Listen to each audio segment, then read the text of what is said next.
I dagens afsnit er jeg taget hele vejen til Galten, fordi jeg besøger HMF, som nok mest af alt er kendt for produktionen af deres solide kraner. Men i dag, der skal det hele handle om noget så gammeldags som et wire-height-system.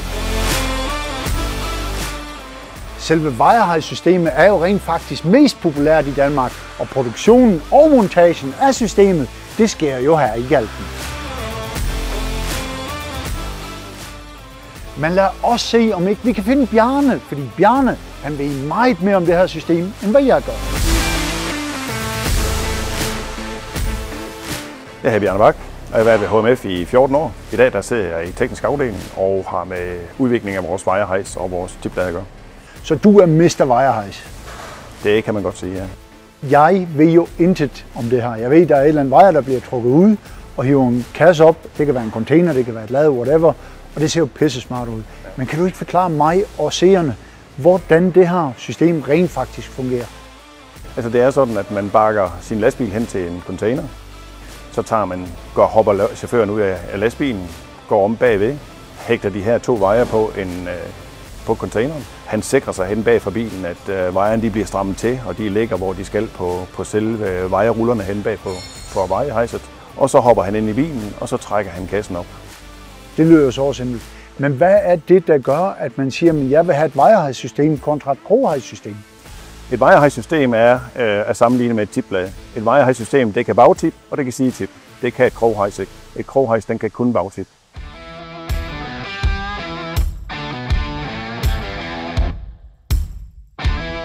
Et wire-height, den er hurtigere. Du kan hurtigt trække en kasse op. Lidt afhængig af, hvad crow-height-type man har.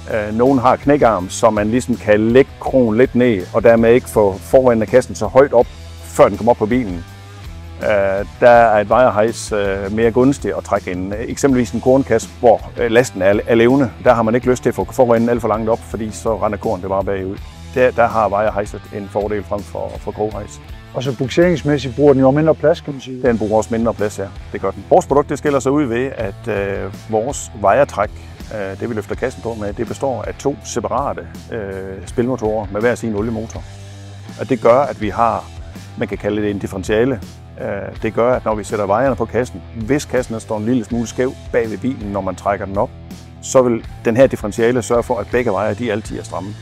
Der findes der andre typer, hvor at det kører på en lukket aksel, hvor man ingen differentiale har, og det vil sige, at hvis kassen står lidt skæv, så risikerer man faktisk, at den wire, der ikke trækkes i, den bliver skubbet af krogen, og i værste fald kommer man til at løfte kassen bare med en krog påsat, og kassen den vil vælte. Så nævnte du tidligere et eller andet med monteringen, at monteringen er ret let med jeres system. Rent monteringsmæssigt, der har vi nogle kæmpe fordele med vores wire-heights med den nye styring, som vi har haft på markedet siden januar 2021. Tidligere det havde man en masse luftslanger og store kabler, man trak ind i kabinen, og det kunne være vanskeligt at få det plads til det og få det ind i kabinen.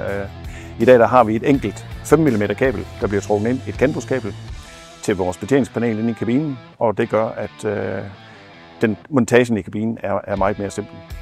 Derudover så var der med vores gamle heights og andre typer, der er man afhængig af at skal have en masse kontakter monteret i instrumentbordet på bilen. Det gør det jo så også fejlfindingsmæssigt noget mere tungt, fordi der er lige pludselig noget individuel ledningsføring til nogle kontakter rundt omkring i bilen, som vi ikke døjer med. Vi har alle vores kontakter, alle vores funktioner er samlet i vores betjeningspanel.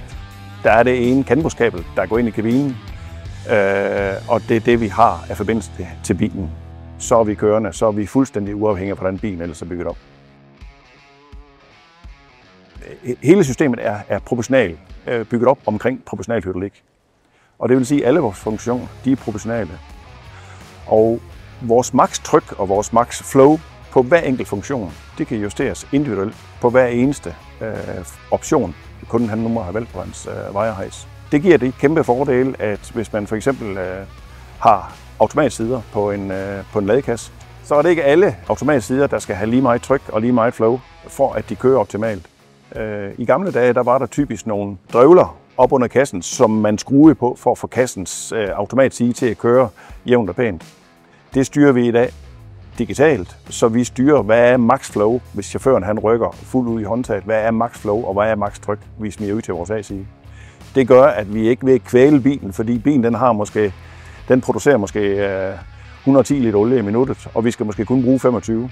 Så hvis ikke vi havde den justeringsmulighed i vores styring, så vil bilen prøve at smide de 110 liter ud, men man vil kunne høre det på motoromdrejninger, at den simpelthen er ved at kvæles. Ja. Nyt tiltag er blandt andet også autosync. Vi har fået mulighed for at sætte autosync på nu, som vi ikke havde tidligere. Sådan at chaufføren han har mulighed for at sætte sænkefunktionen i gang inden fra kabinen af, og så kommer laget selv ned. Det kan han gøre på hans forvogn, samtidig med at han tipper op med hans hænger. Han kan også gøre det omvendt, tippe ned med hængeren og tippe op med forvognen. Eller han kan aktivere dem begge to, så de begge to kører ned samtidig. Det er et helt nyt tiltag, som vi har fået, som ikke var tidligere. Hvad er der ellers af specielle ting eller fordele lige præcis ved jeres system? HMF har jo også ekstra stop, som man betjener inden fra kabinen af med joystick, eller man betjener med knapper, der sidder nede bag på anlægget. Og det gør, at det her ekstra stop, det gør, at man kan køre med kasser med 2 forskellige stopmål. Der findes der andre typer, hvor man er nødt til at skulle ud og flytte nogle manuelle beslag for, at kassen den går i stop og bliver låst på rammen. Det kan vi klare inden fra bilen eller hen fra bagenden. Så fra cirka september 23 introducerede vi vores nye ventil her i overrammen. Tidligere havde vi et helt arrangement af ventiler, der sad her i overrammen, som vi ikke har mere. Vi havde også en luftstyring, der ligesom var mellemlæge mellem vores styreboks og ventilen. Den er smidt væk nu. Nu kører vi simpelthen ledningerne direkte op, magnetventilerne her, og styrer vores ventil direkte. Så vi har smidt en masse overflødige fejlmuligheder er smidt væk. Meget stor fordel på nye biler i dag, at ved at det her er blevet meget mindre, så har vi fået mere plads hernede i rammen, så vi rent faktisk kan sætte en centermonteret hydrauliktank på i dag.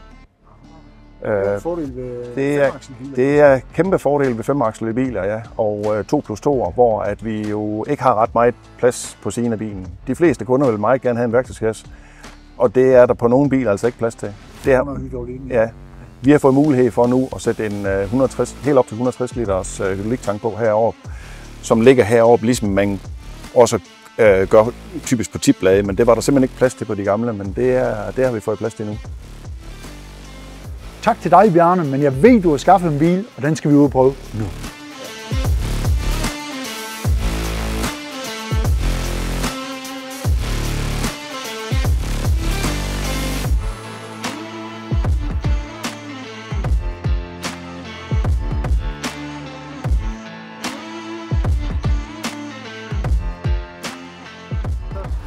Hvad er det første, du gør? Spænder man bare hængeren af, altså slanger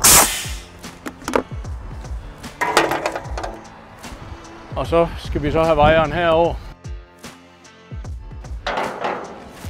Og så skal vi have låst op her og der.